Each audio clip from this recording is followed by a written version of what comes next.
Bismillahirrahmanirrahim. Assalamualaikum warahmatullahi wabarakatuh.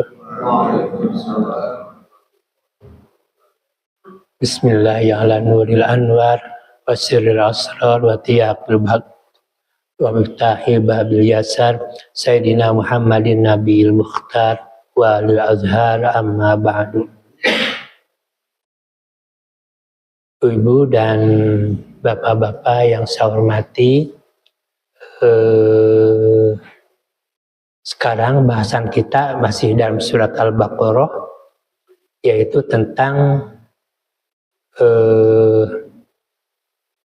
madu, manna, dan salwa, burung yang manna, madu yang diturunkan dari surga, dan salwa, burung yang diturunkan dari surga.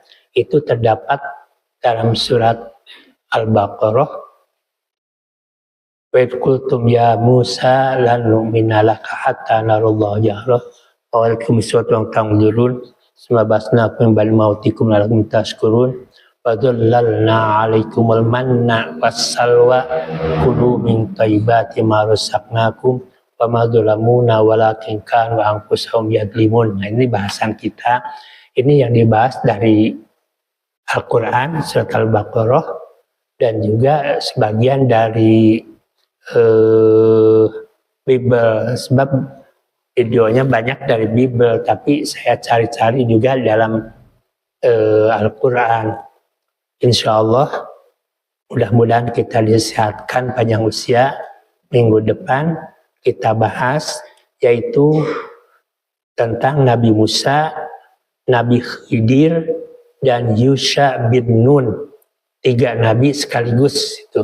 Sebab peristiwanya dalam peristiwa Nabi Musa, yaitu Nabi Musa, kemudian Nabi Khidir yang nama aslinya adalah Abdullahul Abbas Balya, Nabi Khidir alaihissalam, kemudian Yusha bin Nun.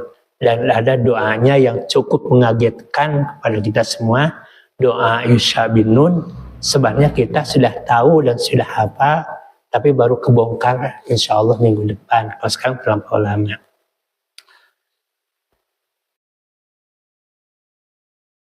وَإِذْ قُلْتُمْ يَا مُوسَى لَن نُّؤْمِنَ لَكَ حَتَّىٰ نَرَى اللَّهَ جَهْرَةً فَأَخَذَتْكُمُ الصَّاعِقَةُ وَأَنتُمْ تَنظُرُونَ.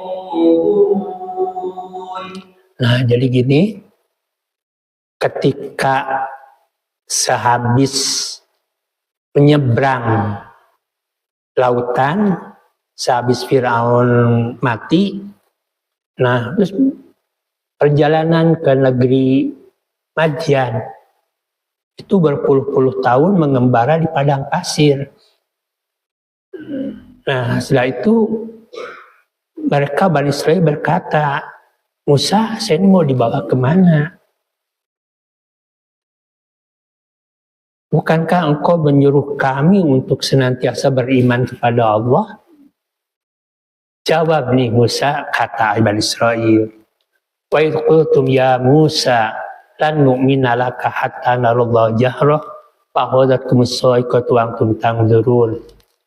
Dan ingatlah ketika mereka berkata, wahai Musa, lan nu'mina laka, saya tidak akan beriman pada Allah hatta narallaha jahratan, sehingga saya bisa melihat Allah dulu dengan jelas.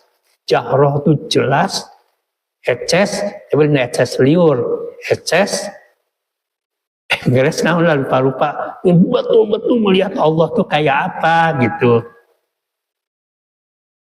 Nah, kemudian kan kita tahu, kita memahami, kita merasa melihat ada, kelihatan sekali oleh mata. Mana buktinya bahwa Allah itu ada, Allah itu maujud. Nah, kemudian ketika itu ada sebuah pohon yang kering, atau klik atau nggak lupa lagi, goyang pohon itu. Ya Nabi Musa tuh lihat, kenapa pohon itu daun-daunnya goyang, artinya goyang? Yaitu oleh angin, kata mereka. Jadi angin itu ada. Ya ada.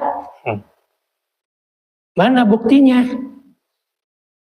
Ya apalagi Allah yang menciptakan angin. Sangat tidak kelihatan.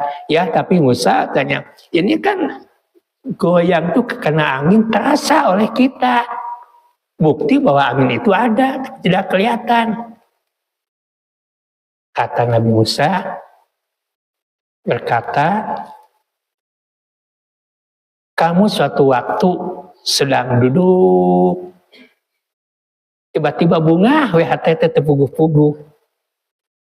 Atau kamu sedang duduk, melamun, tiba-tiba sedih, nangis. Pernah Bu gitu? Kalau yang gak pernah mah monyet Bu. Ya tiba-tiba, bunga gitu puguh-puguh. Atau tiba-tiba nangis. Nah, itu kenapa tanda Musa? Ya itu perasaan. Perasaan itu di mana adanya, kata Musa? Di sini, itu bukan perasaan, itu dada. Ya di dalam itu hati. Berarti ada, tapi tidak kelihatan. Jahroh tidak bisa kelihatan. Nanti 2 minggu lagi mungkin lah. Ini cerita Nabi Musa. Penasaran Nabi Musa ingin melihat Allah nanti di Bukit Sinai. Nah, jadi dengan demikian paling juga dirasakan oleh kita, ibu bapak, rasa Allah itu ada ketika kita sedang sujud. Rasa sekali Allah itu ada. Jadi kita berkomunikasi dengan Allah di waktu sujud itu. Ya Allah, gini. Rasa adanya Allah itu. Apalagi kita sedang kena musibah. Ya Allah, jarang nyebut Allah, ya Allah kena musibah. Nah jadi ini tiba-tiba mereka maksa ingin saja melihat Allah. Maka di akhir ayat itu faqadatkumus shaiqatu wa antum tanzirun. Tiba-tiba ada petir geludung burinyai cekrang sulama nyambar mereka. Maka pada waktu semuanya mati disambar halilintar. Sebab maksa ingin melihat Allah. Jadi ya Allah itu kan hanya tidak ada lagi orang yang paling bahagia kecuali orang yang suka banyak sholawat kepada Nabi dan bisa bareng lihat Allah. Nabi Muhammad ketika sudah masuk ke dalam surga, kemudian beliau keluar lagi. Jibril, saya kok udah masuk surga, kalau umat saya mana? Ingat kepada kita, ya Allah, Nabi Muhammad, silakan kita jangan baca sholawat. Maka Nabi Muhammad keluar, dikumpulkanlah umat kita, Nabi Muhammad kita. Insya Allah akan bersama Nabi Muhammad SAW. Dikisahkan, suatu hari sekelompok Bani Israel berkata kepada Nabi Musa, kami tidak akan beriman kepadamu sebelum kami melihat Allah dengan mata kepala kami sendiri. Bukan karena mereka tidak tahu kebenaran, tapi karena iman mereka menuntut. Bukan sebelumnya. Padahal sebelumnya mereka telah melihat banyak mukjizat. Hal terbelah, Firaun ditenggelamkan, makanan diturunkan dari langit, tapi semua itu belum cukup. Hati mereka mulai keras, dan iman mereka berubah menjadi ketakutan. Mereka ingin melihat Allah secara langsung. Bukan untuk taat, tapi untuk memuaskan keraguan. Maka ketika mereka berkata seperti itu, Allah menurunkan petir yang dahsyat. Dalam sekejap, mereka tersungkur, tak bergerak, tak bernapas. Mereka mati karena kesombongan iman mereka sendiri. Nabi Musa menangis. Ia berdoa kepada Allah dengan penuh ketakutan. Lalu Allah menghidupkan mereka kembali, bukan karena mereka layak, tapi karena Allah Maha Pengasih, agar mereka sadar agar mereka bersyukur, agar mereka tahu iman bukan soal melihat, tapi soal tunduk. Allah mampu mematikan dan mampu menghidupkan kembali, bukan untuk menakut-nakuti, tapi untuk mengajarkan satu hal besar, bahwa iman yang sejati tidak menuntut bukti, namun menerima petunjuk. Kisah ini bukan hanya tentang Bani Israil, tapi tentang kita hari ini. Berapa banyak nikmat yang sudah kita lihat, namun masih dilakukan. Jangan tunggu bukti luar biasa untuk percaya, karena iman sejati hidup sebelum mata melihat. Jadi pertanyaannya, apa bisa kita melihat Allah gitu? Nabi Musa saja yang dipanggil di Bukit Tursina berkomunikasi dengan Allah, tapi Allah tidak nampak, tidak kelihatan. Pertanyaannya, apakah bisa kita melihat Allah atau tidak gitu? Bani Israil meminta melihat Allah. Apakah bisa Nabi Musa membawa kaumnya di sebuah tempat di gunung? Mereka menjadi jalan berbatu di tempat yang telah ditentukan. Tidak barang itu, mereka menyaksikan kebesaran Allah di sekelilingnya. Namun rasa kita yang berulang diri kita yang mengetahui bahas. Mereka berkata, Wahai Musa, kami tidak akan beriman kepadamu. Mereka berkata, sebelum kami melihat Allah dengan terang dan nyata, Nabi Musa memperingatkan mereka. Lalu mereka tetap bersikeras. Tiba-tiba, Nabi bergerak keluar dan berkata, Ilalah caranya mengalami sesuatu yang berguncang. Kemudian, materi dahsyat bersiap menyembah mereka. Materi menyembah mereka sendiri. Nabi Musa menggunakan kaum yang kemudian Allah menunjukkan kembali setelah kematian mereka, agar mereka bersyukur dan menyadari besarnya rahmat. Nah, di masih di ayat itu juga, summa ba'asnakum min ba'di mautikum la'alakum tashkurun. Mereka begitu disambar oleh petir, ya ribuan orang mati semuanya di padang pasir oleh sambar petir. Nah, summa ba'asnakum min ba'di mautikum la'alakum tashkurun. Kemudian oleh Allah dihidupkan lagi atas doa daripada Nabi Musa. Ya Allah, hidupkan kembali ini umatku. Nah, maka umat yang sudah mati itu dibangkitkan kembali. Ini ada sebuah penelitian, Bu ya. Ini seorang guru besar di Ohio University itu yang meneliti orang yang mati suri. Kelihatan sudah mati, tapi sebenarnya belum mati. Itu meneliti dari 100 orang. 90 orang semuanya itu menjawab sama. Yang 10 hanya mirip-mirip sama. Yaitu kamu ketika melepaskan roh gimana? Jawabannya begitu. Itu 90 orang sama jawabannya. Katanya ketika saya keluar dari jasad, dari roh, saya masih melihat jasad saya, katanya. Kemudian kelihatan anak saya pada nangis, keluarga saya pada nangis, saya ke atas lari, dilihat masih. Kemudian kemana? Itu saya pergi jauh sekali. Nah itu dari 100 orang, 90 orang jawabannya sama begitu. Jadi cangkang kita, jasad kita sedang diriung, ku anak, ku istri, ku suami, segala macam. Lihat katanya, coba sana. Tapi begitu sampai di puncak perjalanan yang jauh, kemudian ya ketemu dengan siapa orangnya, dan saya suruh kembali lagi. Padahal mereka ada yang sudah 3 hari, ada yang 2 hari, ada yang baru 4-5 jam. Nah gitu Bu, keluar roh dari jasad kita itu. Ya kembali lagi, jadi hidup lagi di dunia. Ya ini pernah saya sampaikan dulu, saya juga pernah sehabis ngaji tidur, dan tidur itu ya bermimpi. Ini sudah ceritakan dulu, bermimpi itu saya melalui lorong yang gelap. Ketika itu kelihatan manusia sedang di ini kalau seperti pabrik kapur itu dengan api yang dipus itu gebus luar biasa.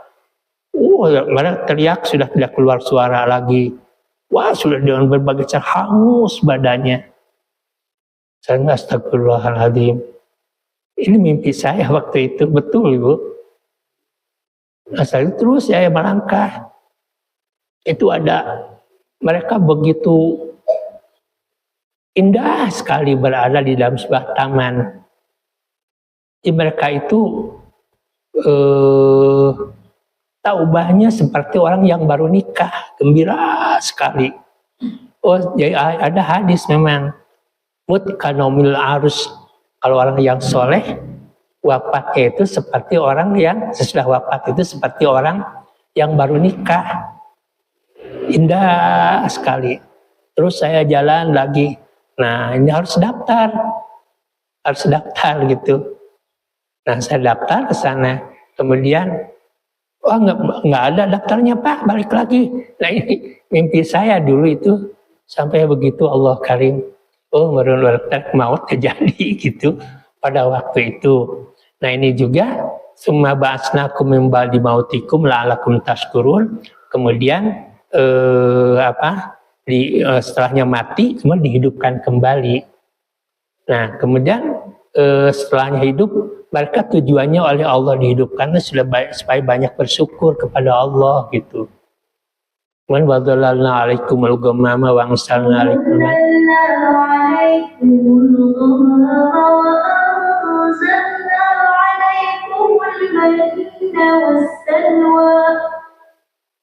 كلوا من طيبات ما رزقناكم وما ظلمونا ولكن كانوا أنفسهم يظلمون.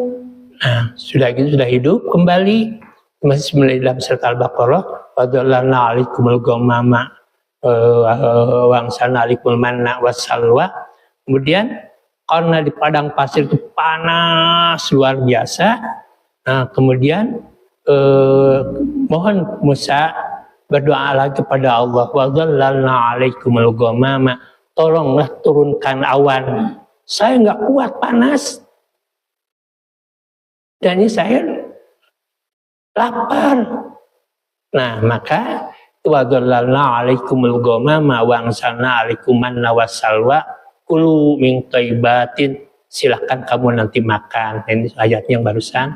Bayangkan, ada sebuah kaum yang diberi makanan langsung dari langit. Mereka tidak perlu menanam, tidak perlu berdagang, bahkan tidak perlu berburu. Namun setelah semua nikmat itu mereka rasakan, mereka justru berkata, Kami bosan dengan makanan ini. setelah Allah menyelamatkan Bani Israel dari kejaran Fir'aun dengan membelah Laut Merah, perjalanan mereka belum berakhir. Karena berbagai pembangkangan yang mereka lakukan, Allah menetapkan mereka hidup mengembara di padang pasir selama 40 tahun. Gurun itu tandus, hampir tidak ada tanaman, tidak ada ladang, dan tidak ada sumber makanan yang dapat mencukupi kehidupan mereka. Namun Allah yang Maha Pengasih tidak membiarkan mereka kelaparan. Setiap hari Allah menurunkan dua nikmat yang luar biasa. Yang pertama adalah manna, makanan manis yang turun setiap pagi seperti embun dan dapat dimakan. Yang kedua adalah salwa, burung puyuh yang datang berbondong-bondong, sehingga mudah mereka tangkap sebagai lauk. Bukan hanya itu, Allah juga menaungi mereka dengan awan agar terlindung dari terik matahari. Dan melalui mukjizat Nabi Musa alaihissalam, Allah memancarkan 12 mata air dari sebuah batu, sehingga setiap kabilah memperoleh bagian airnya masing-masing. Allah pun berfirman, makanlah dari rezeki yang baik yang telah kami berikan kepadamu. semua kebutuhan mereka telah dipenuhi, tidak ada yang kekurangan. Mereka memperoleh makanan, minuman, dan perlindungan setiap hari tanpa harus bersusah payah mencarinya. Namun seiring berjalannya waktu, rasa syukur itu mulai memudar. Mereka merasa bosan dengan manna dan salwa. Lalu mereka berkata kepada Nabi Musa, Kami tidak tahan hanya dengan satu macam makanan. Berdoalah kepada Tuhanmu agar Dia mengeluarkan bagi kami sayur mayur, mentimun, bawang putih, kacang adas, dan bawang merah. mereka justru merindukan makanan yang dahulu mereka makan ketika masih hidup di Mesir, padahal saat itu mereka hidup sebagai bangsa yang tertindas di bawah kekuasaan Fir'aun. Mendengar permintaan itu, Nabi Musa berkata, Apakah kalian hendak menukar sesuatu yang lebih baik dengan yang lebih rendah? mereka tidak meminta karena kelaparan, mereka meminta karena hati mereka sudah tidak lagi merasa cukup dengan nikmat yang Allah berikan. Sikap itulah yang ditegur oleh Allah. Nikmat yang luar biasa tidak lagi mereka pandang sebagai karunia, tetapi dianggap sesuatu yang membosankan. Padahal tidak semua orang diberi rezeki langsung dari langit sebagaimana yang mereka alami. Namun Bani Israel tetap memilih apa yang mereka inginkan daripada nikmat yang Allah pilihkan untuk mereka. Maka Allah membiarkan mereka memperoleh makanan yang mereka minta ketika memasuki negeri yang memiliki pertanian. Sejak saat itu, manna dan salwa yang dahulu turun langsung dari langit tidak lagi menjadi keistimewaan bagi mereka. Allah Azza wa Jalla kemudian berfirman bahwa mereka ditimpa kehinaan dan kemurkaan darinya. Bukan semata-mata karena meminta makanan yang berbeda, tetapi karena hati mereka terus dipenuhi pembangkangan, kufur terhadap nikmat Allah, mendustakan ayat-ayatnya, dan berulang kali menolak kebenaran. Kisah Manna dan Salwa mengajarkan bahwa tidak semua nikmat akan terus bersama kita. Ketika seseorang tidak lagi mensyukurinya, Allah mampu mencabut nikmat itu kapan saja. Karena itu, ujian terbesar terkadang bukanlah saat kekurangan, melainkan ketika kita telah memiliki segalanya, tetapi lupa bersyukur kepada Sang Pemberi nikmat. Nah, jadi begini, Ustaz, saya ini ingin makanan yang kalau dalam tafsirnya saya cuma punya 4 tafsir sih, cuma Jalalain, Ibnu Katsir, Al-Misbah, dan siapa satu lagi. Jadi kan tafsir banyak, ratusan tafsir itu. Jadi saya kurang lengkap ini untuk mencarinya. Nah, ini diungkapkan manna itu madu, salwa tadi katanya burung puyuh, padahal menurut berbagai tafsir yang saya baca itu manna itu madu yang diturunkan dari surga, dan salwa adalah burung yang khusus diturunkan dari surga. Jadi diungkapkan burung puyuh, bukan burung puyuh, tapi burung yang menyerupai puyuh gitu. Nah, ini madu ini sekarang sudah tidak ada, spesial datangkan dari surga. Kemudian burung salwa juga itu sekarang tidak ada, sebab itu khusus saja pemberian dari Allah surga. Nah, ketika kita nanti dalam surga akan bisa merasakan manna dan salwa gitu. Nah, setelahnya itu mereka tetap saja iya tapi tidak bersyukur. Iyalah iya tapi ngulek-ngulek benar hati gitu tak. Jangan ya. Makanya ketika Nabi Musa bukan Nabi Musa.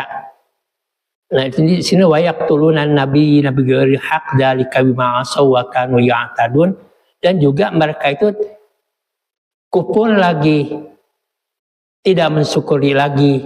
Dan di dalam ayat berikutnya wayak turunan nabiyya bighairi haq dzalika bima asaw wa kanu ya'tadun, mereka itu orang Yahudi membunuh para nabi.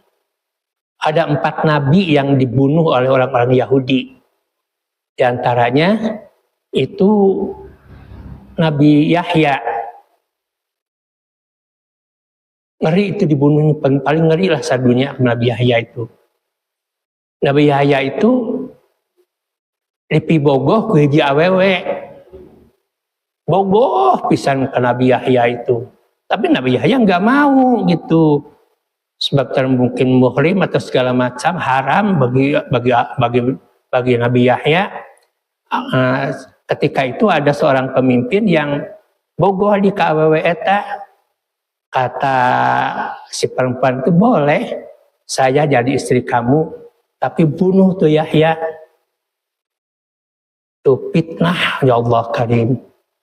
Maka dengan segala cara si pemimpin itu cari Yahya. Dicari Nabi Yahya.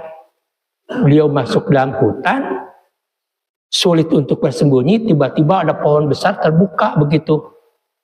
Terbuka aja begitu. Nabi Yahya berpikir, ini saya harus sembunyi di dalam pohon. Pasti dia tidak akan melihat. Musa itu masuk aja di dalam, Nabi Yahya itu masuk ke dalam pohon. Si pohon yang terbuka nutup lagi. Jadi nggak kelihatan.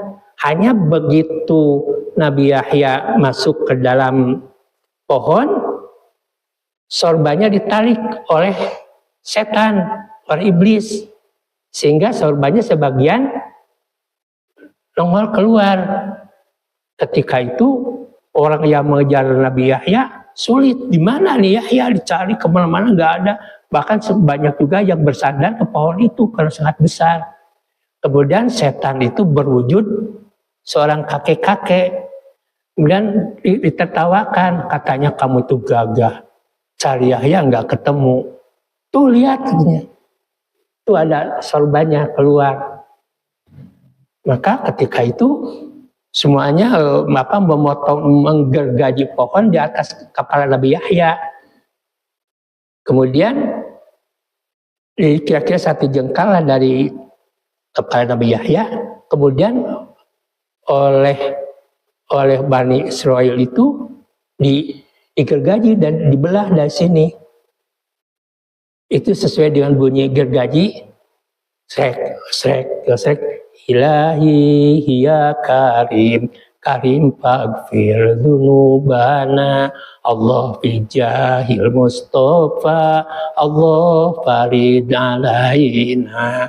Allah, Allahu an, Allah yahu. Dibelah ke sini. Nabi Yahya itu. Nah, itu awewe anu kekeh bikabogoh mitnah, sehingga si wanita itu nanti akan masuk dalam neraka, di neraka sakor. Di mana neraka sakor kan 7 macam.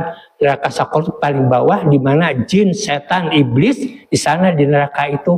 Nah, si wanita itu akan ditempatkan di tempat itu sama fitnah. Jadi ujung-ujung nama ibu gini ya.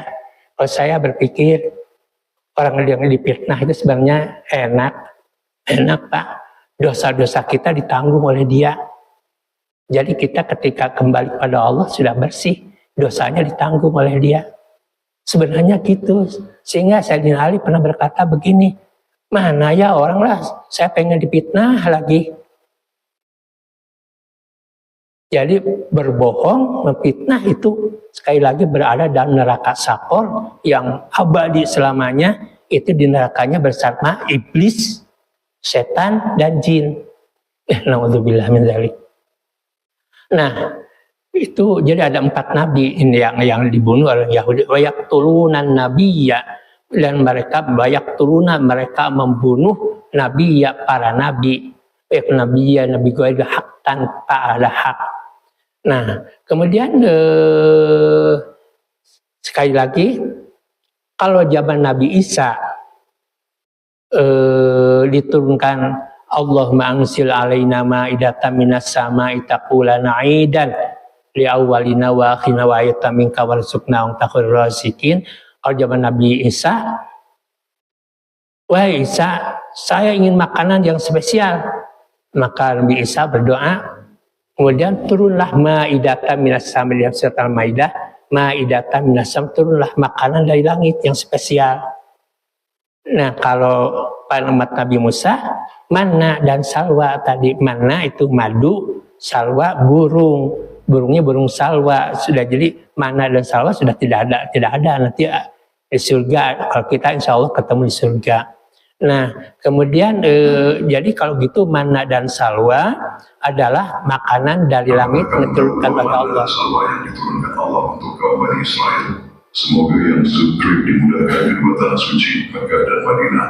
Buah mana semacam manisan seperti madu yang membeku, sedangkan salwa semacam burung puyuh untuk kaum Bani Israel sebagai bentuk kasih sayang. Allah yang mestinya disyukuri karena mereka tidak usah bersusah payah. Namun memang kaum Bani Israel ini tidak pandai bersyukur dan punya sifat kurang puas atas suatu pemberian Allah. Like, comment, dan subscribe untuk konten Islam yang lebih ajaib. Dalam perjalanan ibadah tadus, Allah Ta'ala memberikan banyak nikmat kepada Bani Israel. Setiap pagi Allah menurunkan mana dari langit makanan putih dan manis yang bisa mereka jadikan roti. Sementara di sore hari Allah kirimkan salwa, burung kecil seperti puyuh, cukup untuk makan malam mereka. Saat panas menyengat, awan mendung menaungi mereka.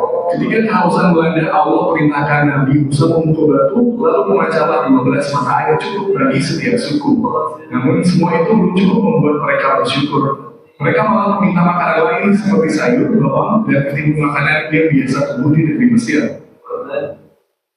Nah, jadi bahkan Ini apa? Contohnya apa? Patung anak sapi yang dilapisi oleh emas itu kemudian oleh Musa Samiri ketika menyeberangi lautan itu mengambil tanah bekas telapak kaki kuda yang ditunggangi oleh malaikat Jibril. Nah, si tanah itu diambil kemudian dimasukkan kepada patung anak sapi ini yang dilapisi emas, kemudian si patung itu bisa ngomong. Nah, itu ceritanya nanti cerita Nabi Musa ketika dipanggil oleh Allah ke Bukit Sinai.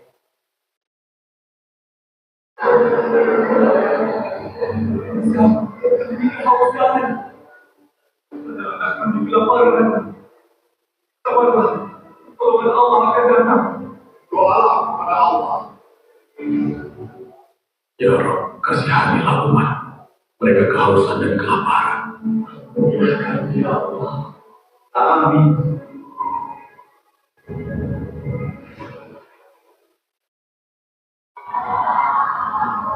Ya Allah. Allah Akbar. Mujizat. Rahmat Allah kalian. Alhamdulillah.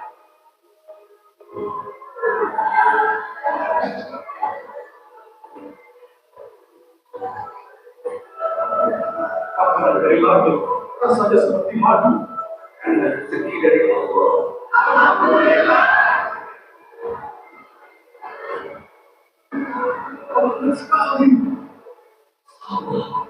Dan tidak terlalu sendiri.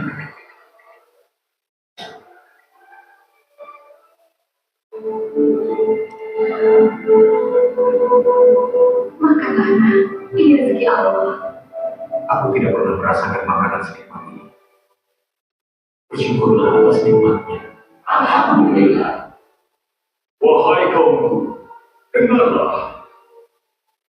Allah berfirman, ambillah secukupnya saja. Jangan menyimpan untuk esok hari. Kami dengar dan patuh.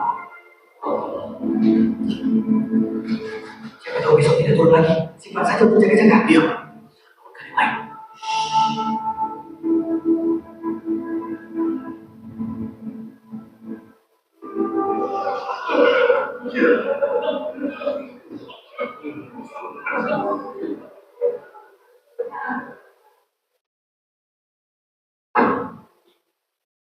Ustaz, alhamdulillah, Allah masih memberi kita rezeki. Anak-anak, ambil secukupnya saja. Dan Nabi Harun. Bersyukurlah dan taatlah. Dan kami naungi kamu dengan awan. Dan kami turunkan kepada makanan dan salwa. Makanlah dari makanan yang baik yang telah kami berikan kepadamu. Quran Surat Al-Baqarah ayat 57. Nah, jadi madunya itu warnanya putih. Beda dengan madu yang kita di dunia ini. Dan si burung salwa itu anehnya begini. Tidak usah dikejar, itu dinyamperkan si burung itu. Si burung salwa itu. Cina sekali kemudian dimakan. Nah, hanya perintah Allah melalui Nabi Musa, hanya kamu harus ngambil hanya untuk waktu itu saja. Jangan mangpang-mumpung, wah diukur isukan, keisukan. Nah akhirnya kalau disimpan buat besok, itu berubah menjadi belatung segala macam. Kan biasa orang mau sok model monyetnya kan tuh hawak monyet mah. Jadi ngespinuh ku makanan, ieu makan, dimegang makanan lagi, dua kaki bajang makanan lagi. Nah itu si monyet gitu mah, hawak teh gitu. Nah jadi ini boleh kamu ambil hanya untuk pada waktu itu saja. Jangan disimpan buat besok. Jangan. Apakah kamu tahu buah mana dan salwa yang diturunkan Allah? Nah ini yang aneh nih.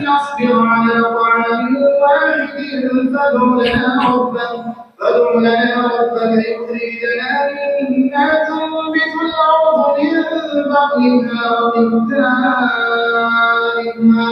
وقثائها عليهما قال أتستبدلون الذي هو أدنى بالذي هو خير اهبطوا مصرا فإن لكم ما سألتم وضربت عليهم الذلة والمسكنة وباءوا بغضب من الله ذلك بأنهم كانوا يكفرون بآيات الله ويقتلون النبيين بغير الحق ذلك بما عصوا وكانوا يعتدون.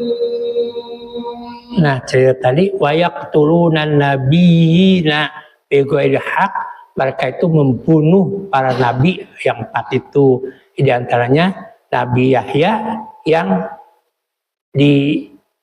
seorang wanita yang dipitnah gitu, sampai dibunuhnya.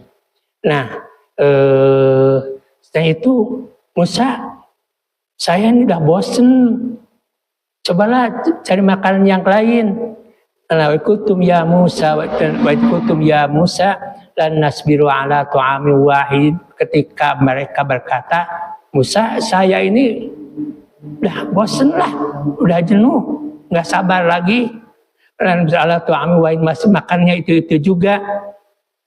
Sekarang begini, mulana rabbaka yukhrij lana mimma tumbitul ardi min baqliha wa qisaiha wa kumiha wa dasiha.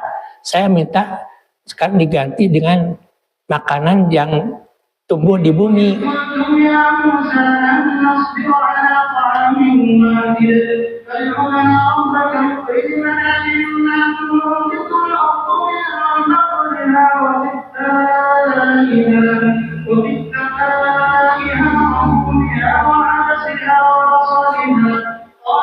تستبدلون الذي هو أدنى بالذي هو خير اهبطوا مصرا فإن لكم ما سألتم وضربت عليهم الذلة والمسكنة وباءوا بغضب من الله ذلك بأنهم كانوا يكفرون بآيات الله ويقتلون النبيين بغير الحق ذلك بما عصوا وكانوا يعتدون. Nah, jadi wa kuntum ya Musa, ketika mereka berkata, wahai Musa, lan nasbiru ala tu'ami wahidin, saya ini sudah jenuh lah, makanan itu juga, mana lagi, salwa lagi. Ya, tapi makanan juga banyak, roti segala macam. Qalu lana rabbaka yukhrij lana, tolonglah berdoa kepada Allah, yukhrij lana mimma tumbitul ardu, tolonglah supaya Allah mengeluarkan makanan dari sayur-sayuran. Apa itu? Di sini ada mimbaqliha, makanan apa? Yaitu minta sayur mayur.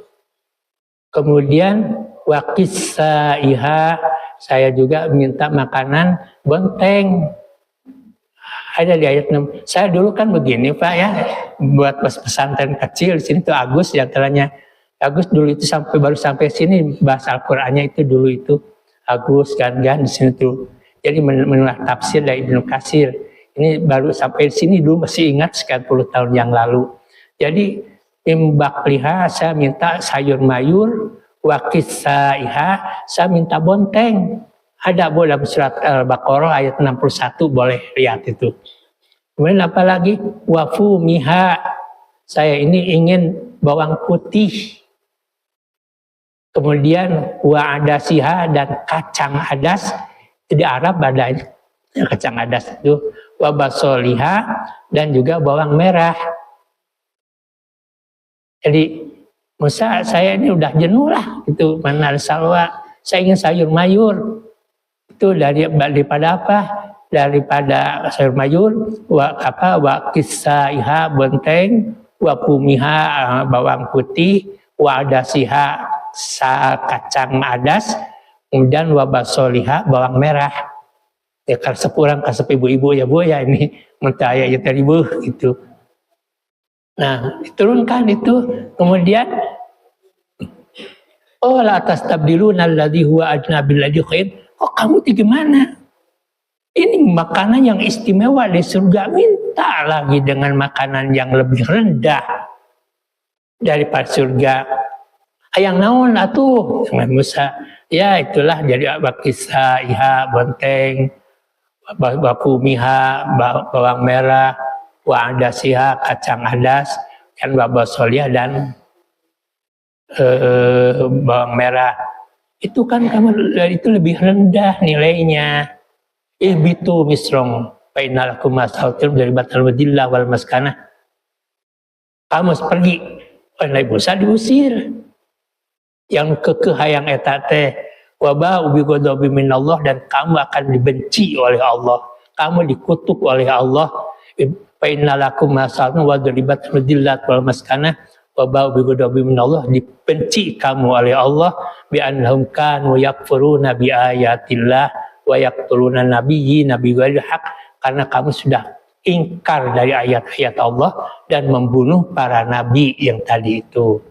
Nah kemudian sebagian lagi berangkat lagi, taunya mereka berkata lagi, Musa saya kehausan. Allah mengutus Nabi Musa memukul batu ini saat kaumnya kehausan. Dari batu ini terpancar 12 mata air yang segar. Batu ini berada di Gunung Sinai yang berlokasi di Mesir. Di sini juga tempat Nabi Musa berkomunikasi dengan Allah Subhanahu wa Ta'ala. Itu ceritanya nanti. Nah jadi Nabi Musa itu karena umatnya minta air, maka Allah memerintahkan supaya memukul air itu. Nah kemudian memukul batu. Begitu batu dipukul, keluarlah air.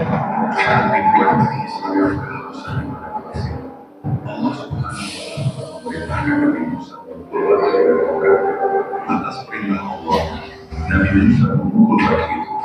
Seketika batu itu bergetar dan menangkap seluruh atas izin Allah Subhanahu wa Ta'ala. Batu itu memancarkan 12 mata air yang deras. Setiap suku dari Israel memiliki sumber air masing-masing. Allah Subhanahu wa Ta'ala menjadikan 12 mata air yang deras. Setiap suku Bani Israel mengetahui sumber air mereka masing-masing. Mukjizat ini bukti kekuasaan Allah. Kisah ini tercatat dalam surah Al-Baqarah agar manusia senantiasa bersyukur. Fangfajarat min husnata asyrata aina kulu min rizqi rabbihim waskurulah. Nah jadi begitu karena mereka minta air, kehabisan air, maka Nabi Musa memerintahkan untuk memukul batu. Fangfajarat min husnata asyrata aina, maka dari batu itu keluar 12 mata air. Karena umat Nabi Musa itu terdiri pada 12 suku bangsa. Ya supaya tidak berebutan, dari masing-masing suku bangsa sudah sediakan airnya yang keluar gitu. Ini bisa batu yang mengeluarkan 12 mata air sekaligus ketika siang hari membakar pada pasir Sinai. Bani Israel berhenti di tengah perjalanan panjang bersama Nabi Musa. Matahari meninggal tanpa ampun, persediaan air habis, anak-anak menangis kehausan. Keluhan berubah menjadi tekanan. Mereka mendatangi Musa dengan nada putus asa dan berkata, "Wahai Musa, kami dirasakan haus."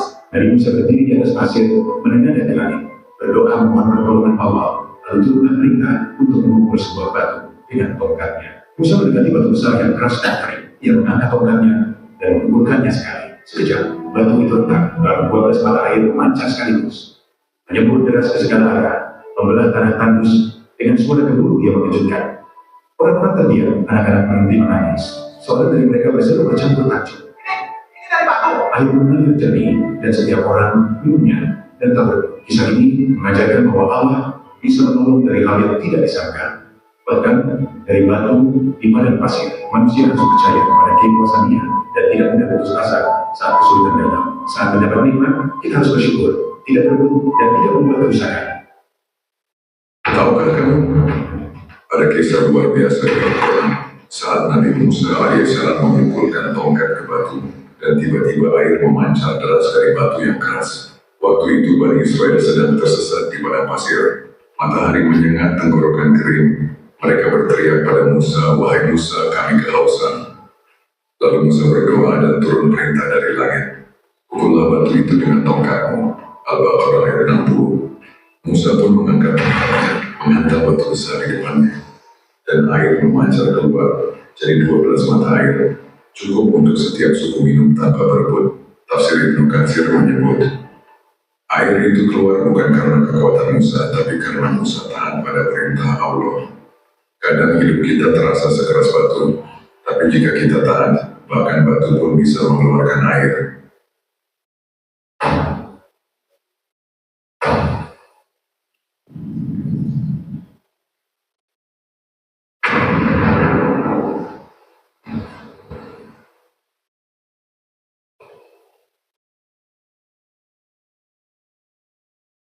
Nah, batu itu adanya sekarang di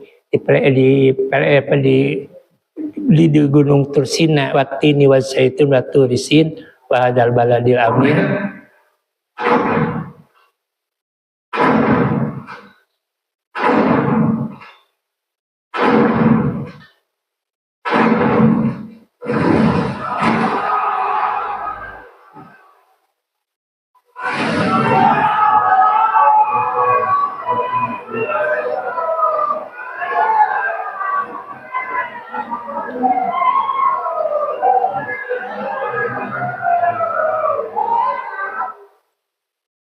Nah, ini sampai sekarang ada ini, tapi saya cari di YouTube berbahasa Arab, tidak disebutkan di mana-mananya ini.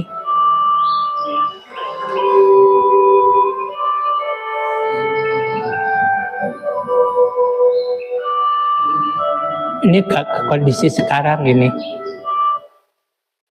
Nah, sebenarnya sudah selesai, hanya sedikit lagi lah, bentarnya 5 menit lagi. Kemudian masyarakat Nabi Musa itu begini, kalau mandi bareng di sungai, dibolehin, nggak laki-laki nggak perempuan. Saya ingat di Pagaden dulu, itu dapat berapa 4 hari Pagaden dulu tahun 70-an, itu awalnya marani itu dia laki dibolehin Pak. Itu mereka sudah nggak aneh lagi, dipelong itu biasa weh. Tapi saya yang barusan aduh kumaha ya, era sejagur kumaha gitu, mani nah gitu. Nah ketika itu Nabi Musa tidak mau mandi bareng gitu. Nah mereka umat Musa mengatakan pantas saya Musa jadi kalau Musa bisa mandinya sendiri di sungai itu. Sehingga mereka berprasangka, ini badan Nabi Musa itu banyak celahnya, banyak cacatnya. Nah kemudian Nabi Musa membuka baju, mandi, buka basuh, bajunya disimpan di atas batu. Si batu itu lompat, lebar, nah gitu ya, aneh ya. Dari Abu Hurairah radhiyallahu anhu. Ini hadis Nabi ini. Bani Israel biasa mandi dengan bertelajak. Satu sama lain mereka selalu melihat anggota badan temannya. Tetapi Nabi Musa alaihissalam mandi seorang diri. Kemudian mereka mengatakan, demi Allah, tidak ada yang melarang Musa mandi bersama-sama dengan kita, kecuali karena dia berpenyakit. Maka pada suatu hari ketika Nabi Musa mandi, kainnya diletakkan di atas batu. Batu itu kemudian lari membawa baju Nabi Musa, dan Nabi Musa menyusunnya sambil berteriak, kainku, kainku, wahai batu, kembalikan bajuku. Maka pada saat itu, Bani Israel telah melihat Allah Nabi Musa, lantas mereka berkata, demi Allah, Musa tidak berpenyakit apa-apa. Lalu Nabi Musa alaihissalam mengambil kainnya dan dikukulnya batu itu. Abu Hurairah berkata, pada batu itu terdapat 6 atau 7 bekas pukulan. Nah, ini Musa itu kan karena mau di baju ya, begitu baju mau diambil, batu-batunya lompat gitu, sehingga badan Nabi Musa kelihatan oleh orang-orang, ternyata Musa nggak apa-apa, sehat melulu gitu. Nah ini mah aneh ya.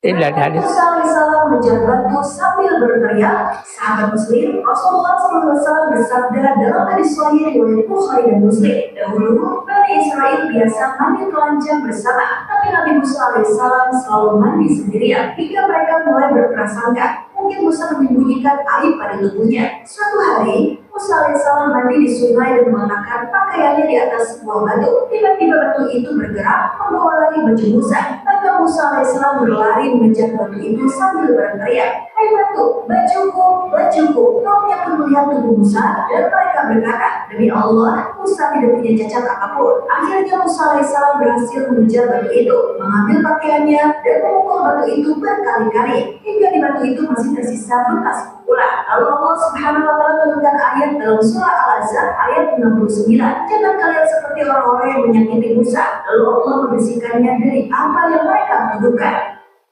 Nah, kejar, begitu terkejar, dan Musa ngambek. Waktu udah dia nggak cerita apa tuh ibu-ibu tuh yang cerita yang ada 7 bidadari dari langit tuh yang mandi, kemudian satu baju yang disembunyikan gitu, cerita apa tuh saya lupa lagi. Nah ini juga dalam setelah Ahzab ayat 61 itu Musa ngambek. Si batu itu dipukul beberapa kali sehingga bekas pukulannya itu sampai sekarang masih ada. Batu itu dekok di pukulan. Nah, saya cari-cari nggak ketemu ini. Hanya hadisnya aja yang ketemu itu. Ya ayyuhalladzina amanu la takunu kalladzina ataw Musa fanaqahu mimma qalu wa kana 'indallahi wajhiha. Jadi ya pada kita, kalau kita merasa diri beriman, ya ayyuhalladzina amanu, wahai orang yang beriman, la takunu kalladzina adaw Musa, janganlah kamu menyakiti orang seperti menyakitinya Bani Israel kepada Nabi Musa. Dalam Ahzab ayat 61. Jadi tolong jangan menyakiti orang. Itu digolongkan seperti golongannya umat Nabi Musa yang kafir, umat Nabi Musa yang durhaka. Nah, dengan demikian semoga bermanfaat. Alhamdulillah. Insya Allah nanti ya cerita Nabi Musa dan Nabi Khidir dan Nabi Yusha bin Nun. Jadi ceritanya cukup ya haru juga, dan juga saya ketika berkunjung ke pesantren Al-Musadadiyah itu dipimpin oleh Profesor Dr. Kiai Haji Musaddad. Kemudian beliau mengatakan, ya cenah kemana mau mensasalaman jeung lalaki sawai oge pecet cenah ieu na. Talamun lembek cenah teh ambil Khidir. Sok ngadoa tah. Ya memang ketemu dalam hadis bahwa Nabi Khidir itu ininya lembek. Itulah minggu depan. Ya ini mau tamat ya syukur. Alhamdulillah. Rabbil alamin, hamdan katsiran thayyiban mubarakan fi sallallahu alaihi wasallam. Alhamdulillah rabbil alamin. Mangga